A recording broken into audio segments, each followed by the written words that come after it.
Finally guys চলে আসছে কক্সের last video নিয়ে। আর আজকে আমরা যাব হচ্ছে মহেশখালীতে অ্যান্ড ওখানে আমরা স্পিড বোটে করে যাব, যার জন্য এখানে স্পিড বোট ঠিক করা হইতেছিল। অ্যান্ড অতক্ষণে আমি তোমাদেরকে দেখাইতেছিলাম লাইক জাহাজ ছিল, অনেক স্পিড বোটও ছিল, বাট আমরা যাব হচ্ছে স্পিড বোটে। তো ফাইনালি আমরা স্পিড বোর্ডে উঠে গেছি অ্যান্ড এখানে ফার্স্ট অনেক আস্তে আস্তে চালাইতেছিল, দেন অনেক জোরে চালাইছে। তো যখন জোরে চালাইতেছিল বিশ্বাস করবে না গাইস, লিটারালি আমরা একটা ডলফিন দেখছি, ওর হাফ বডি উঠেছিল, বাট তখন আমি রেকর্ড করতেছিলাম না, আর ওইটা একটু পিছনের দিকে উঠছিল। মানে আমরা যখন অনেক দূরে চলে গেছিলাম তখন আমি ভিডিও করতেছিলাম না, আর পানিও ছিটে আসছিল মাঝখানে। তো অনেক মজাই হয়েছে, মানে মেইন মজাটা লাইক স্পিড বোটেই হয়েছে, অনেক বাতাস লাগছে, অনেক সুন্দর লাগছে। দেন আমরা ফাইনালি পৌঁছায় গেছি মহেশখালীতে। আর এখানে হচ্ছে একটা ব্রিজের উপর দিয়ে আমরা এখন হাঁটতেছিলাম, ব্রিজটা অনেক বড় ছিল সেই জন্য হাঁটা লাগছে অনেক। তারপরে আমরা ফাইনালি একটা সিএনজিতে উঠে পড়ছি, সিএনজিতে করে যাইতেছিলাম। তারপরে আমরা চলে আসছি একটা ব্রিজের উপরই বলতে পারো, এখান থেকে ভিউটা অনেক সুন্দর ছিল। ওখানে আমরা অনেক ছবি টবি তোলার পরে আমরা আবার চলে গেছি হচ্ছে শ্রী শ্রী আদিনাথ মন্দির মহেশখালীতে। তো এটা হচ্ছে অনেক উপরে ছিল, আমরা মন্দিরের ভিতর ঢুকি নাই।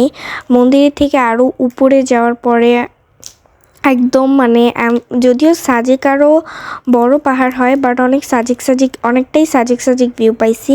ওইটা অনেক উপরে, লাইক আমার পা ব্যথা হয়ে গেছিলো উঠতে উঠতে।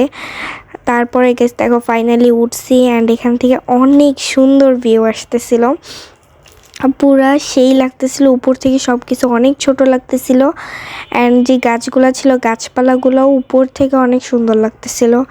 তো আমরা এখান থেকে দেখাদেখি করার পরে চলে গেছি আরেক জায়গায়। এখানে লাইক ওরকম কিছুই নাই, এখানে জাস্ট গাছপালা ছিল। আমরা আরও সামনে গেছি, এখানে সামনে যাওয়ার পরে লবণ চাষ কীভাবে হয় এখানে দেখছিলাম, বাট ওইটা আমি আর ভিডিও করি নাই।